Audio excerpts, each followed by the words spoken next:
with that. 3 teams. San Francisco did not play well, yet won on the road. Detroit didn't play well at all, yet on the road beat a pretty good team. Kansas City at home did not play well, and yet won. Niners, Lions, Chiefs did not play well and survived. And that is the difference. Chicago played poorly at home, blown out. Dallas played poorly at home, blown out, not competitive. Jets on the road. You don't have to ask. You don't have to argue. The good teams in this league, the special ones, can go on the road, play their worst game of the year by far. Let's talk about Detroit. Jared Goff has 5 picks. This is a team built around their offensive line and run game. They got pushed all over the field. It felt like a Super Bowl for Houston. Even though they were missing their best rush end, they got massive energy, tons of juice. Goff off his game. Goff was behind receivers. Nothing worked in the first half. Even early in the third quarter, Detroit gets a pick. They give the ball right back. Their dominant offensive line, first half, getting pushed around the field. They could not play worse. And yet their last 3 possessions, enough playmakers, Goff settles down, touchdown, field goal, and they win.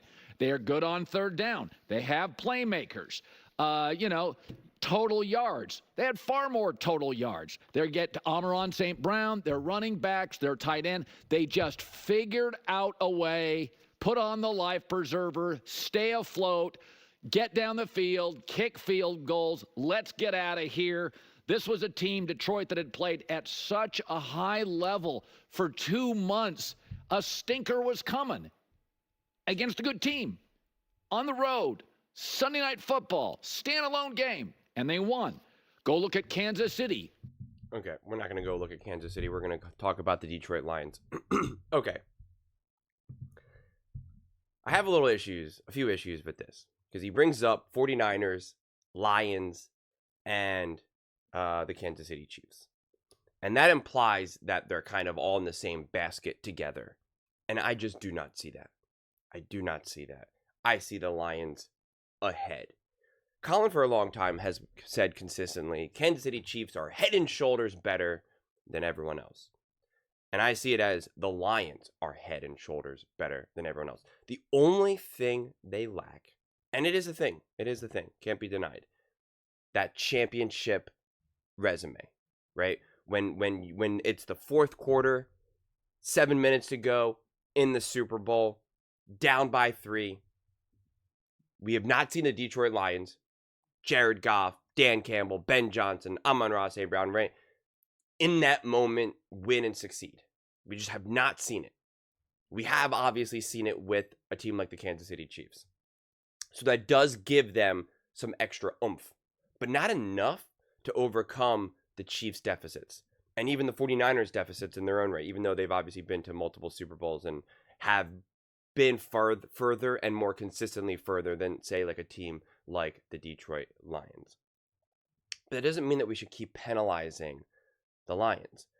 Because first off, the 49ers have played bad games and have lost those games, a handful of those games, right? Now, I understand the Kansas City Chiefs have not. But let's be real about how the Kansas City Chiefs, when they played poorly or not good enough, but yet they still come away with the win. Yes, on one side it's impressive. We can say it's impressive. And I've talked about that before in the past. But it's also relying on the deficit of the other team to be able to win. Relying on a rookie defensive player to slam into a wide receiver and cause a pass interference on a 4th and long, a play that you didn't have to do. Having a blocked field goal with time expiring to win that game. The Lions, on the other hand, they needed to step up. They weren't just relying on the Texans to fail. Because the Lions, right, Jared Goff, was playing spectacularly poor with all of those. Those interceptions, a couple of them weren't necessary as far as maybe just a good play, but other times it was like, what is this, right? It was just obviously not a great game. But yet in that game, they still found a way to be dominant, which was, to me, incredibly impressive. They had to claw back. They had a huge hole to climb out of that they did. It was their own doing why they were in that hole in the first place. And the way they got out of it was not taking advantage of the weaknesses of another team, like we've seen, say, the 49ers or the Kansas City Chiefs do. The Lions had to impose their own will and be extra great to get out of, a way to get out of that game with a win. That's the difference. That is the difference. That is what makes them more special. I'll be honest, it's not that special blocking a field goal when you see how bad, I forget the guy's name, how he just falls over and they're able to block. I mean, again, it's like if blocking field goals was just hard work and determination, people would be blocking field goals all the time. And they just don't. They just don't. And so that's what I think was extra special about what the Lions have been able to do this season. Because they've been dominating teams, absolutely dominating them. They have a game where that obviously does not happen. Not only does that not happen, but they're in a huge deficit and just playing poorly. It's not like sometimes you can be in a pretty big deficit and it's just because the other team's rolling. But it was like the Lions were actively giving all these possessions to the Texans, and yet the Texans still only scored 23 points.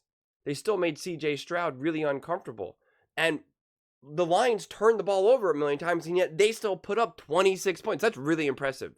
When you turn the ball over as many times as the Lions did, and you still are able to put up 26 points, it's pretty remarkable.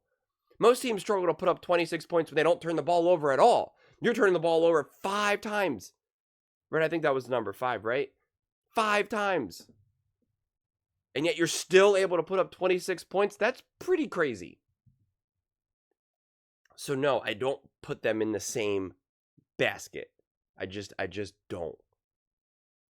And yeah, playing poorly and still being able to come out away with the win, especially on the road, is definitely the mark of a great team.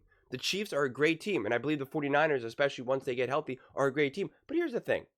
Here's another thing that I'm so happy I almost missed this. I almost didn't say this, and I'm really happy I did. So the Lions were struggling. Obviously can't be denied. And yet, did you see anyone fighting on the sidelines? Did you see the receivers throw their hands in the air at Goff? Did you see Goff bark it at anyone? Did you see Dan Campbell look uncomfortable? Did you see the run game? Did you see any of the guys be upset? No. What did we see on the 49ers? Did we see Deebo Samuel get in a fight with a long snapper or something? Pretty sure we saw that.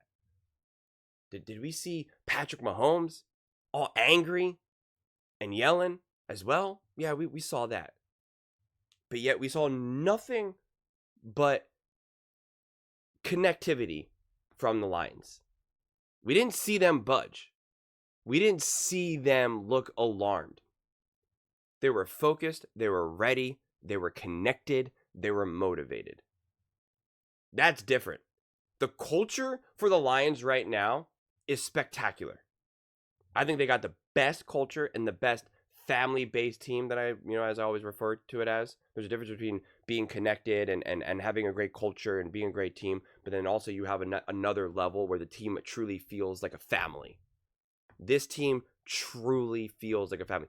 I think the Chiefs had that for a little bit, but they lost it. We saw that last year when they lost it. They literally were fighting in the Super Bowl. I think it was Rashee Rice yelling at Patrick Mahomes on the sideline in the Super Bowl. Travis Kelce slamming into Andy Reid. All of that stuff got swept under the rug because they won. Make no mistake about it, it's still there. Do you see really Patrick Mahomes talking to anyone on the sideline? Does he seem connected with that team? Because I don't really see it. I really, really don't. So I see a bunch of individuals on that team. A lot of individuals. Same thing with the 49ers. Deebo, Ayuk. I see a lot of individuals. And unfortunately, I think Purdy's awesome, but he's just not, he doesn't have that personality and he hasn't been around long enough.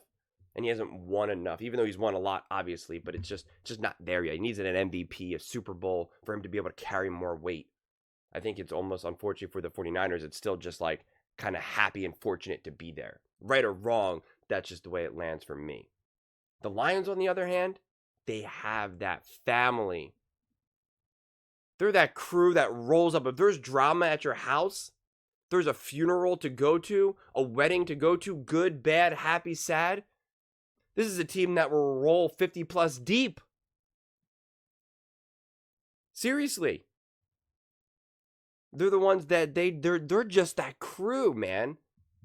That you feel awesome walking down the halls of the school, walking down the street. You're just like, this is my team. This is my crew. This is who we are. And you see it. It jumps off of the broadcast. You can see how they talk about each other.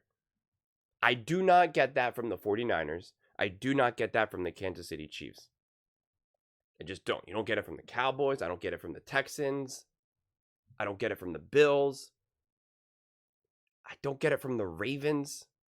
Slightly on a spectrum, the next level would be the Ravens and maybe the Eagles as well. I think the Eagles, especially when you saw some of this stuff with like Saquon Barkley, I think they kind of have that connection as well, but not as much. There's a couple players that kind of talked about that, but I think the Lions, if I had to order, it would probably be, again, in terms of like family, it would be Lions, then Eagles, and probably Ravens. I'm probably forgetting a team, but all these other special teams feel disconnected. So, to me, that's ultimately what makes the Lions most special. That's the way I look at it. But those are just my thoughts. I'd absolutely love to hear yours. What do you guys all think about the Detroit Lions being the most special team in the NFL?